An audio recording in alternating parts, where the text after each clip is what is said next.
slow.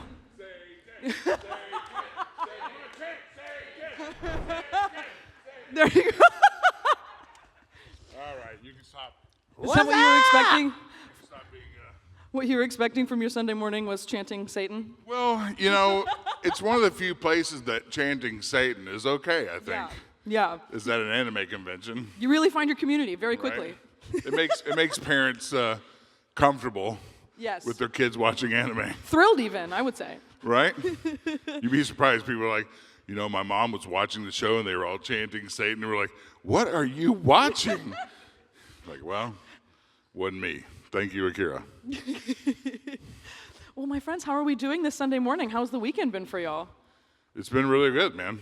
I love GalaxyCons, and they're always really great fans, great turnout. We're always taken well care of, and I love a GalaxyCon event. Yeah. So Yes, glad to be indeed. here. Thank you. Yeah. How's it been for y'all? Very good. That is truly for a Sunday morning. That is really lively energy. We got I going would on first here. of all like to thank both of you for coming out here tonight. And Listen, they're Good killing it. crowd. Now, you two, I really do believe, have become quite the dynamic duo in the community. I would love to know, like, the story of your friendship and, like, getting to know each other, working on all these things, and, like, how it came to be, how you became besties. well, Josh doesn't talk very often. I'll let him take that one. Okay. We're like Yes. a Penn and Teller. I do all the talking, and Normally that way. We met in acting school in 1995. we did. Before we did Dragon Ball Z, we went to school together, and we were in comedy troupes together, along with someone you might know, Mike McFarland. Oh, yes. Yeah, Master Roshi, It's like half the Dragon Ball cast was in our comedy Yeah, show. exactly. right there. Yeah. So that's how we met, and we were roommates, as well as castmates and classmates. And we've been friends since then. So, yeah, How long is that, Josh? 30 years. We're old. That's special, though. It That's is, so. yeah. That it's Been good. It's been a great friendship. My mom always says, Chris, you should count your lucky stars to have Josh as your friend. I'm like, well, I don't know what happened to Josh, but I got lucky. So then give us the anime origin story. When anime entered your lives, were you aware of it beforehand? I know because y'all were really on the ground floor with all the Funimation, all the Dragon Ball stuff. We were right there in the beginning. Yeah. Well, one day, Mike McFarland, who we were talking about earlier, he walked into our rehearsal space before a show one night and was like, hey, guys, I booked this part in this thing.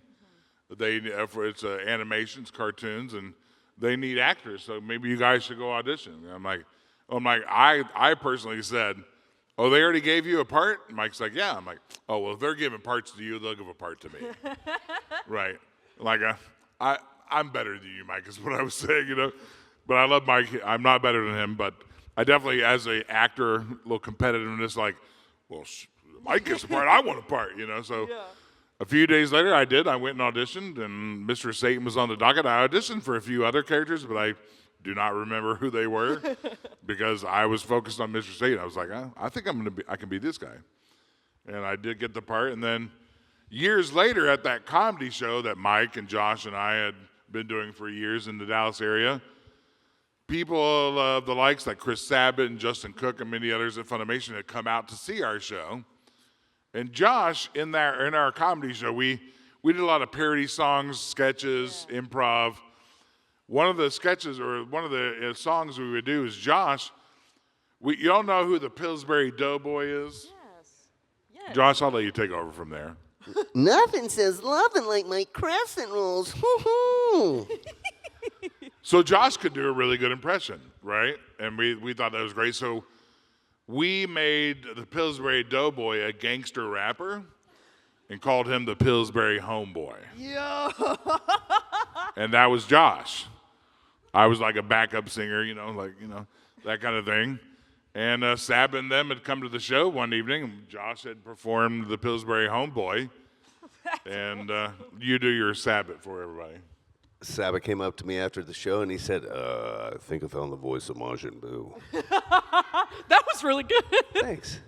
And so instead of the first Pillsbury Doughboy, it was now, nothing says loving like the blunts I be puffin'. Our show is very irreverent. If we can make fun of something, we did. Yeah, so that's how I got the part of Majin Buu. I went in the next day, and that was my first time ever recording a voiceover or ever recording for Majin Buu or even knowing what Dragon Ball Z was. I will say this. Like, Josh had been in like 3 times to do Boo, but all the Boo stuff was like, cutie stuff. Right? He didn't really talk at the time. And Josh was looking at me like, man, I don't even know if I got this part yet, man. I keep going in, and all I'm doing are these, all this other stuff. I'm like, dude, you got the part, man. Like, Josh didn't realize if he even had the part, he had already recorded 3 sessions. It's like 3 auditions, no, man. You're the guy now. That's you.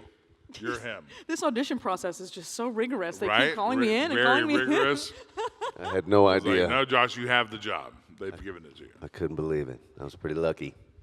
So talk to me about comparing and contrasting to now, like not only with going into record, because that's pretty different nowadays, and also the community and the fandom and how much it's blown up, even as huge as it was at the start. I mean, it's just like exploded exponentially. Well, it wasn't like this big giant thing. I mean, we had little moments where we'd go up and, there were obviously fans there and stuff like that.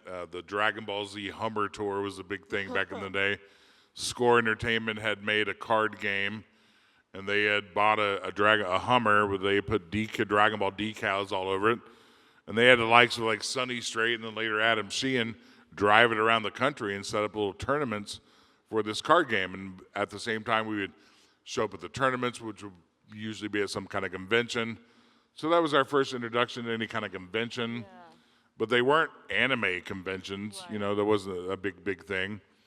And then also Score Entertainment had us initially come out and like sign cards. I'm like, whoa, we're signing things? Okay. Yeah. And I remember Sabat telling me like, oh, Chris, I was like writing my name CHRISRAGER. Like I signed my name, right? Yeah. And Sabat's like, man, you're going to need to shorten that. He's like, it's going to kill you as you have to sign more and more things. I'm like, more and more things? So I immediately, now if you see my sign name, it's just CHRG. That's it. And all thanks to Chris Sabat. Shout out Chris Sabat. Shout out Chris Sabat, y'all. Wow. Right, yo. That guy worked really, really hard to give you your favorite animes. It's true. Literally made his own studio in Dallas to make the show. Like, now he has his own studio in his house. That sounds about right. He does. It's a nice studio, too. Yeah. What about for you, Josh, my friend? What has been your experience like with conventions, with... Oh, the conventions are great. Get to see everybody and find out that people have actually been watching and liking it over the years, because before these, just did it and took the word for it, or, cash a check and then go on about your business. But these are great to meet fans and people that have... I mean, we were very much used to that immediate audience reaction. Right, exactly. We were doing live shows. Yes. So this thing, we're like, well, I hope they like it. Right, yeah. But it's great to hear all the stories about how it's, affected positively people's lives for one reason or another. That's been great to hear. So, like my sister is a nurse. Mm-hmm. She's like, Chris, I save actual people's lives. And I look at her and I go, you have no idea how many people have come up to my table and told me Dragon Ball Z saved their life. Yeah. I'm like, so I'm like a doctor. Basically. That's what I told her. I'm like a doctor, Jennifer. You're just a nurse. I get to save lives without a doctorate. Boom. There you go. Boom. What can you do, huh? Yeah. You're just saving people's lives. And then also going to school for years and years and years for it. Right. Whatever. You have to work way harder at saving people's lives than I do. So. What do you say is the wildest thing that's either happened to you or an event that you've been a part of because you were a part of Dragon Ball? Like something that you're like, this is like mind-blowing that I'm a part of something that is this huge. I think a big moment for me even recently was I was at San Diego Comic-Con for the announcement, or for more trailer announcements about Sparking Zero. Mm-hmm. And I was the only American in that group of people. They were all the Japanese guys, the guy who created the game, and everyone else, and me, right? And I was there on that weekend. It was my birthday. And when I came out to do the panel with everyone and talk about the game, do my bits along the way, they had bought me a couple of cupcakes, and like 1,000 people sang me happy birthday. Oh my God. And I'm like, that's really freaking cool. Yeah, that's awesome. So that was a big moment. Like, wow, that felt really good. I like that. So that was nice. Having 1,000 people sing happy birthday Right, to you is man. not too bad. It worked out. Let's see. There's a lot of cool things that have. One thing I got to sit front row at the Elton John concert with my friend Mo. He's a roadie for a lot of rock and roll shows, and I got to hang out, and all the roadies, they knew what Dragon Ball Z was, Oh, so all of a sick. sudden they were all like crowding around wanting autographs. Oh, and I thought, dude. Josh, why don't you tell them where you met these roadies? on the Barney Big Surprise Tour. Josh was Barney. We didn't get that in the origin story. Let's talk a little bit No? about that, if you don't mind. Sure, it was my first audition out of acting school. Oh my God. And I booked it. Next thing you know, I'm jumping around the world in a giant purple dinosaur costume. That's awesome. Right? Yeah, it was. Yeah, and all of our roadies were from rock and roll shows like Rolling Stones, Rock and roll Tina guys. Turner, Oh my God. Marilyn Manson. Oh, dude. The rock and roll guys were the Barney gang. That's Absolutely. fantastic. It was new to them, and they weren't all very enthusiastic about it Right. at the time. This was something that they were not necessarily looking forward to. Like I said, they came from rock and roll tours up and down every other night, and some pretty wild stories there.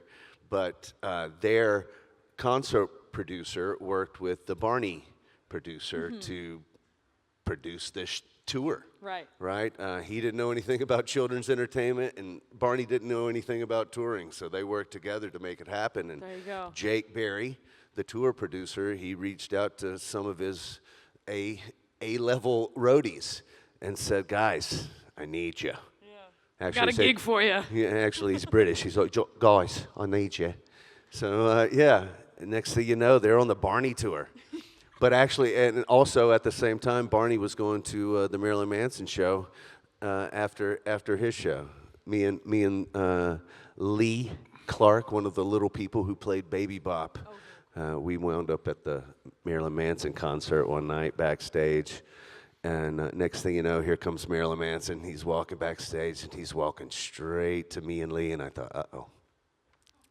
He goes, "Hey, how's it going? Thanks for coming." And he's in these platform boots, and he's already about 6'4". big, tall, lanky looking So he had to lean over to shake my hand. And he leaned way over to shake Lee's hand. But he was so nice about it. He was very appreciative of us being there, and apparently someone told him what we were doing in town. So there was a reason for him to come straight to us and introduce himself. It was wild. You have pictures like with you and Steven Tyler and other people along that you went tours, other tours. Backstage, too, Steven so. Tyler, yeah, that was fun. That was fun. Yeah, we were fixing to go back home too, and all of a sudden I hear, "Hey, Steven wants to meet Barney." Oh my God. Okay. So in we go to the dressing room, and he's got a giant chocolate cake on a table, and all the kids were there, their parents, and some of the cast went in, took pictures, and met him, and it was fun. That's Wild times. Did you have some of the chocolate cake? I didn't. Oh, No, the kids though, that was devastating. funny because that was the only thing they clued in on. They didn't know what Aerosmith was. They could care less. Like chocolate cake. And Stephen was in a sober time, so that was his indulgence. Oh, for sure. You got to Chocolate have cake. something. Yeah, Absolutely. Right? Yeah. Now, on a more personal note, you guys both teach voiceover classes that I've taken myself. And how many folks in here want to be a voice actor, are a voice actor, very interested in voice acting? Amazing. So not only plug your stuff, but talk to me about teaching and how that's been for you and when you started doing that. Well, I started about, now it's been 8 years ago, maybe a little more and some change. I figured that out exactly. Y'all might have heard of a young actress, her name Macy Ann Johnson. She's now 24 and married. She took my class when she was 16, and she's obviously done very great and is very talented. She was already talented at 16. I'm going to point that out. You too, by the way. So my class is just a good, nice, I think, stepping stone on your journey to hopefully actually booking work and making money at this thing. And so that's what I try to do. I've been doing that now 8 years. I bring other guests in. Who did I have in your class? Tia Ballard was one of them, and then Right. Tyler Walker. And Tyler, right. I didn't have anybody else? I think it was just the two of them, if I remember correctly. Well, I've had Josh, I've had Monica Rial, I've had Sabbath, I've had J. Michael Tatum. I've had if you've been on Dragon Ball Z or live in that world of Crunchyroll, I've had you come help me teach my workshop. So it's been going really well. Like I said, 8 years now, and I have a list of people who have gone through my workshops who are now working in the industry, not because of my workshop, but as a stepping stone to that journey. So if anyone is possibly interested about future classes, follow me on the social medias. You can very quickly find those flyers because they're plastered all over a single one of them. There's a phone number on there. Call that phone number. I will answer, and we can talk about classes and what they are and what they cost, and what you can do with them and what we do within those workshops. And so please do give me a call, and you can start your own journey if you haven't started already. It's true. It's true. What about for you, Josh? I do more guest directing in workshops, and I've done a few, but Chris is definitely the most comprehensive. That after you get out of there, you will be ready to hop in the booth and record something if you have the opportunity. Is that how you felt, Lexi? Oh no, absolutely. Absolutely. Right. I mean, and the biggest thing too was the communities. Even though it was an online class, which number one makes it accessible to wherever you live, which is very important. You don't have to live in Texas. Yeah. Exactly. But I was lucky enough to be in Texas, and some of the other people in that virtual class also lived in Texas. And one of the people in the class, Van Bar Jr., is still a very, very close friend of mine to this day. There you Like one go. of my first. No, a lot of home friendships people. and groups have just really started from those workshops, and I promote that today. Like, nobody is successful in this industry by themselves. It takes a group. You hear that you hear that term. It's all about who you know. It is. It is absolutely about who you know. And hopefully you know somebody who could potentially point you in the direction that will get you work, right? Because you've done the work, right? And they now see that and they're like, oh, you should try this.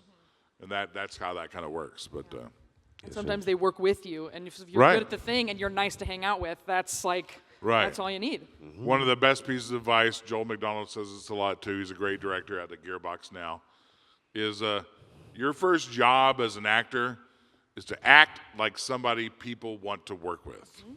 That's your number one job. Don't be a jerk. Don't be a dumbass. Don't be an idiot. Don't be obnoxious, although I am, but I can get away with it now because my characters are obnoxious. So, but, at the end of the day, be somebody people want to work with, people want to be around. Because if you're not, you won't get those jobs. So. Yeah.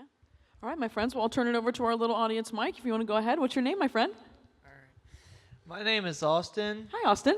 All right, cool. See you later. Nice. Thank you. What do you got, Austin?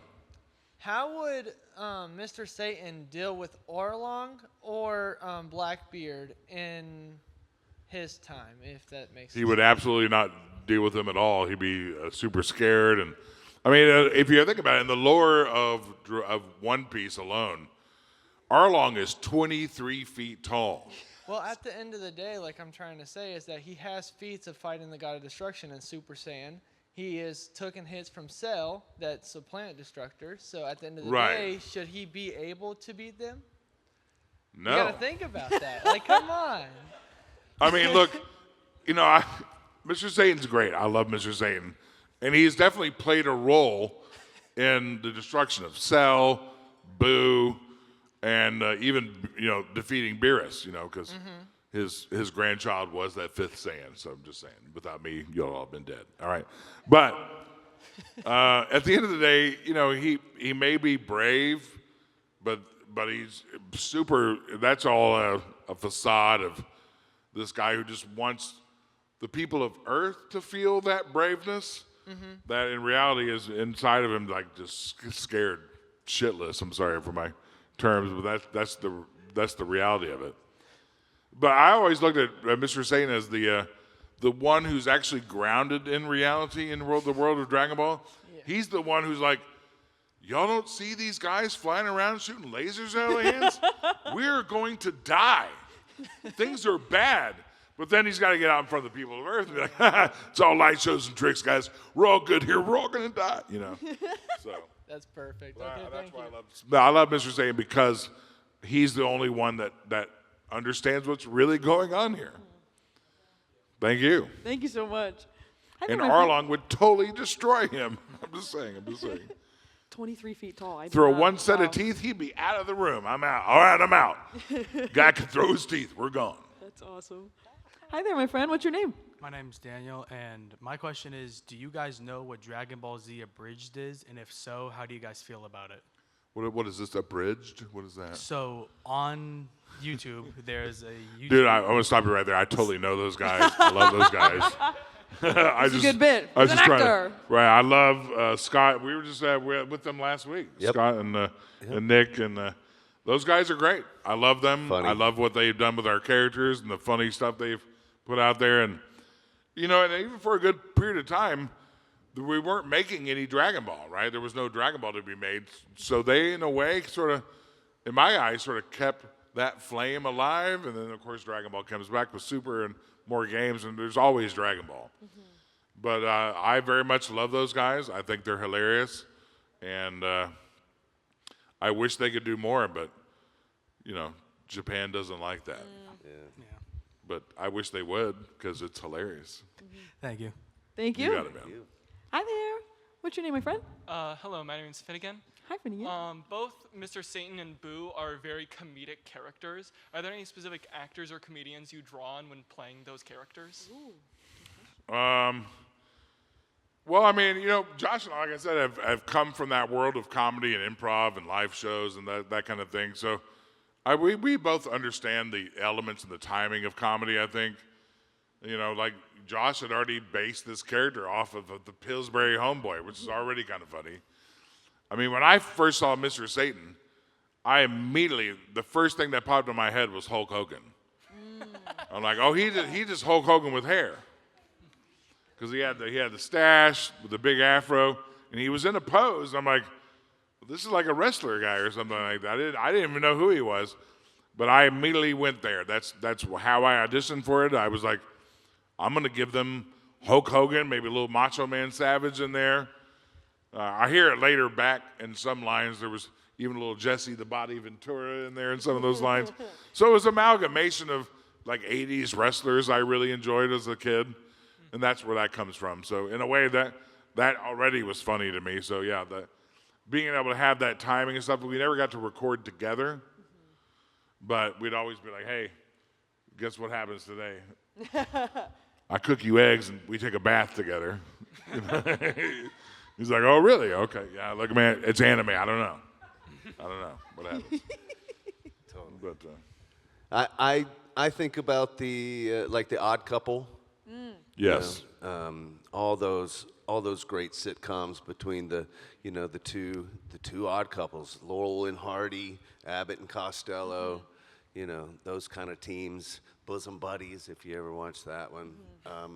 And we always talk about wanting a spin-off show. Toye, listen up, and Toye. Satan, right? This is a Make great some noise idea. for a spin-off with Boo and Mr. Satan. Yeah? I mean, as roommates, that'll be a hilarious show. That is hysterical. We would definitely make it hilarious, Yeah. but yeah. So It's just unscripted. It's just y'all improving like. yeah, well, they won't let us do that either. They're like, Yeah. we tried to do little things on the side where we had like little figure arts or even puppets, and we would do the voice, and Crunchyroll was like, "You can't do that. You got to stop." I'm like, "Well, you know it's a great idea, right? Like, it's a great idea, but you can't do that. You can't do that." Man. Well, can you call Japan and maybe? Get Mr. Toei on the phone, Right? please. Yeah, Mr. Toye. Thank you. Thank you so much. Thank you, man. Hey there, my friend. What's your name? Hello, my name is Jalen. Hi, Jalen. Question for both of you. Without saying too much, I know the anime isn't adapting the manga at this exact moment, but are there any manga moments that you guys are like excited for by any chance? All the ones that have Boo in it. Yeah. I mean, I was excited to see that, we're definitely still there and included and stuff. And I guess Boo gets shipped off to space at some point, and I got to go along with him. I'm like, I'm like, Satan in space. Let's do this. Let's do that. That'd be fun. But I'm sure he makes a jackass of himself and is freaked out by space, but, whatever else. But it'll be fun to kind of play those moments. I'm like, Moro needs a voice actor? I want to be that voice actor. I want to be a big, large goat man. It would be nice. I don't have a voice for it in my head per se, but I can come up with one. I can get there. I would love to hear it. Right? Well, maybe one day you will. We got to workshop it first. We got to workshop it. Thank you, guys. Thank you. Talk to me about being part of a show, and I'm going to talk about this later with the Bleach folks too, having the big spaces in between. You spend so much time with this character and then so much time away, like even more so than like between seasons. Talk to me about like returning to that and like what the process is for getting back into the voice, remembering how this character works, or is it so in your blood that it just feels like riding a bike? Yeah, after 26 years of playing this character, it's second nature now. Mr. Satan specifically. The other ones I might need a little reference or something like that, but I'm like, they usually look at me and go, you do what you want now. Like, does that work? They'll ask me, does that work, Chris? You think that's good? So now the director's even like, this character better than I do. So I have a little freedom there to kind of play with it where I want to play with it, if it fits the flaps, that is.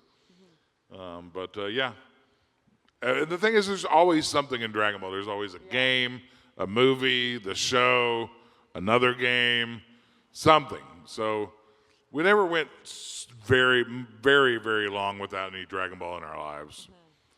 There's always something. Ditto. I mean, seriously, though, really. Penn and Teller. I don't need to say much with this guy around. Hi, my friend. Welcome back. What are we thinking? Hey, I'm Ben. For one, did you guys coordinate your outfits this morning, or was it, it's 10:30, we can't change? We totally did not. We did not. Okay. Are you wearing gray pants too? Yeah. The And you farts? got a little cinch at the bottom. Yeah. Dude, I didn't even notice that until you said that. I really didn't. You blended very well at the couch. Thank you. My actual question is, when you're teaching or mentoring, new voice actors, what's kind of your approach? Is it focus on their strengths, getting them as overall person? What's kind of your approach? I mean, I really talk about breath a lot because breath is the center of where all of our emotions are, You don't breathe the same when you're sad than when you're angry, right? So your breath is going to help get you there, and one of my, something I heard, this isn't mine, coined phrase, but I really enjoy it and I plug it all the time. I always tell students, we make choices, not voices. Yep. You're an actor. Make a choice about who this person is, and that voice will create itself, right? Is he a big guy? Well, he's not going to have a little tiny voice, is he, right? Look at who they are. They will tell you a lot just on the look, where that voice maybe sits. And then their character and the lines they have and things like that will begin to tell that story, and that voice will come through there. So, it's great. You want to get into voice acting, but realize whatever impersonations you do or whatever you can do, we already got that guy. Yeah. Right? So you need to think about, and it's great that you do, because that really is good practice to be able to manipulate your voice to sound like something a little bit different. But that's not always the case. You don't always have to sound different. I mean, the real trend in the world of anime, especially today, is they really want more natural voices. Dragon Ball was never a very good example of that, but in more of your mainstream animes, they want a natural voice. They don't need anything charactery. So my advice to them is learn to act. Take those classes, take improv classes, get out there, get on your feet, put characters up in front of an audience and, get that response and, let those things start flowing and building as you gain more and more experience, you begin to feel more comfortable with those choices and more confident. And that's where I am. Yeah. Did I answer that question? Oh, now I'm just rambling. To talk about Chris's class, his class will get you ready for all of the particulars, the logistics of how it is to when you're in the booth. What is it like when you're looking at a screen that's got the animation and then another screen that's got the script, and then having to do that with beeps and kind of the mechanics of that. And then the other part is the work that you do outside of the booth, the learning, the acting, and then that will let the director give you some pointers and let you do the work that you do as a Yeah, I mean, because it's important to kind of have that, to get experience doing that, so you can let all that go. So you can make you don't those have to worry choices. about that stuff anymore. I'm comfortable with that. I'm used to that. I'm not thinking about those things. I'm thinking about what I'm going to say and why I'm saying these things and who I'm saying them to and where I'm saying them from, right? Those are the things you need to worry about, not the beeps, not the screen, not the lines, We worry about the lines, of course, but you know what I'm saying. Yeah, thank you. You're welcome. Thank you.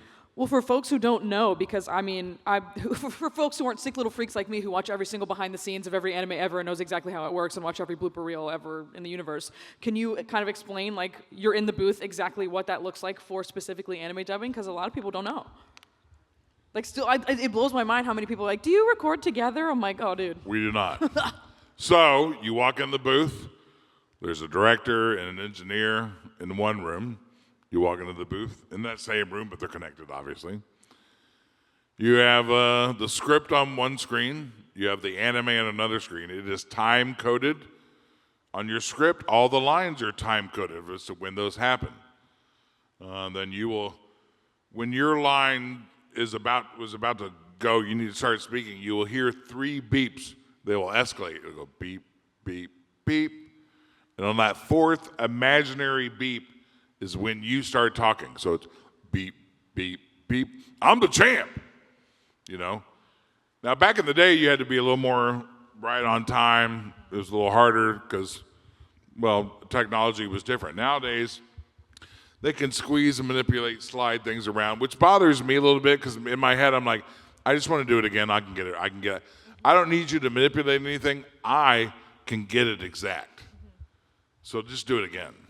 And I often say that, like, stop, let's do it again. You're going to do a lot of button pushing. I can talk and just make it happen, right? So that's where I come at. Josh probably feels the same way, to be honest, because we come from that old school where you really had to be good at your timing. It was very, very important. Not that it's not important now. It is important. But it can be more manipulated than it was, 26 years ago. Mm-hmm. Yeah, the technology that they have in there, like watching the engineer do their thing and how quickly they're able to do it. It's like watching a piano virtuoso guy, because they're like. Yeah, exactly. Because like even in the booth you have 2 screens, but then both the director and the engineer both have 3 screens that they're looking at all the time. So it's like they have like a spaceship set up on the other side of the window. Right. It's nuts. Okay, so shifting back a little bit and more talking broadly about the IP of Dragon Ball, I feel like that, like this property specifically, has just kind of always been at the forefront and like to the point where it doesn't even, like, I didn't register it as anime as a kid. Same story with like Pokemon and Naruto. And like even Inuyasha, I was like, these are just like cartoons that are on Cartoon Network, but only at night sometimes for some reason, and I don't know why. So what would you say it is about Dragon Ball that makes it such like a pillar of the anime community?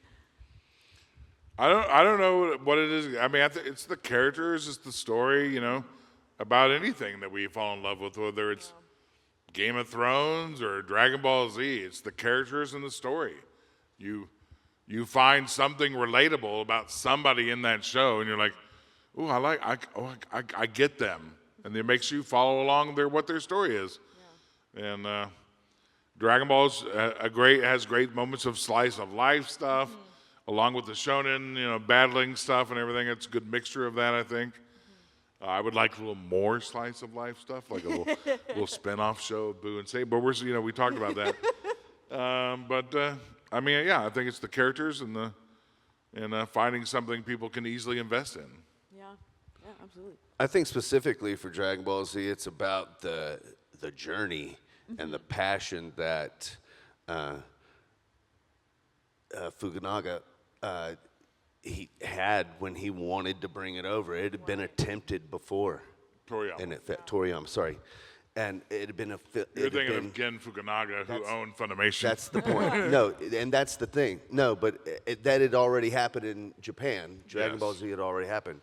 Right. Again, he used his connections to get it over here, and it had already been done in Canada, right? And so he took the initiative to keep it going, and I think all of the passion to keep it going and the fandom that he already had is a testament to the franchise. And then because Funimation over. existed before there was anime. Y'all know that, right? You know what they did before there was anime? Anyone? You ever been to Showbiz Pizza or Chuck E. Cheese Pizza? Chuck E. Cheese. You ever seen a video playing up there? They used to make those videos for Chuck E. Cheese and Showbiz Pizza.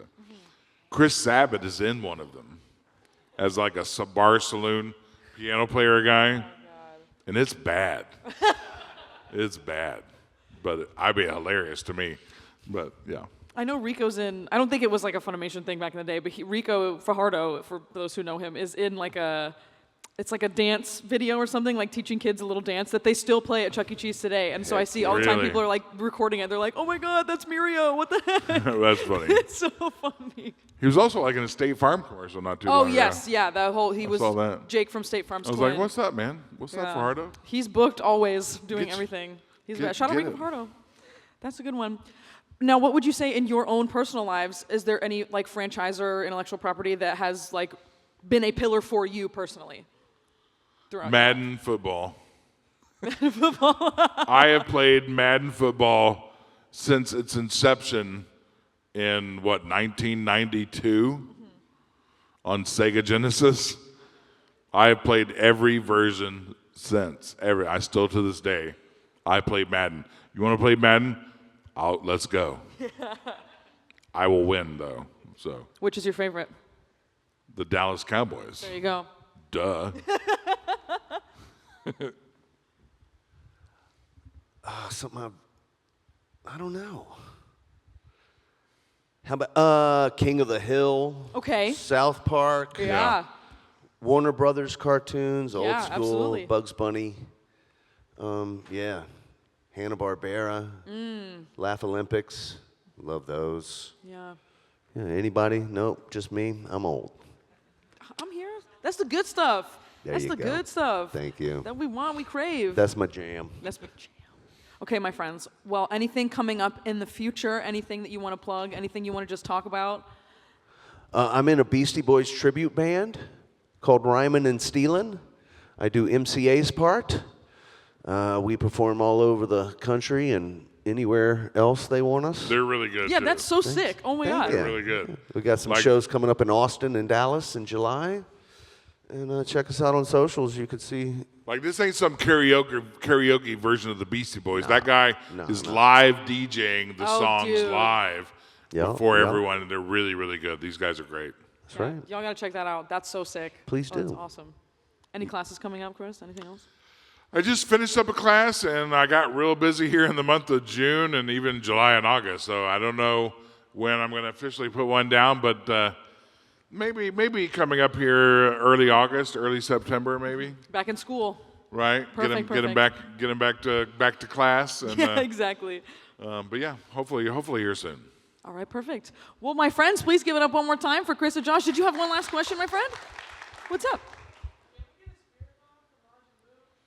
Spirit bomb? Sure. Nice.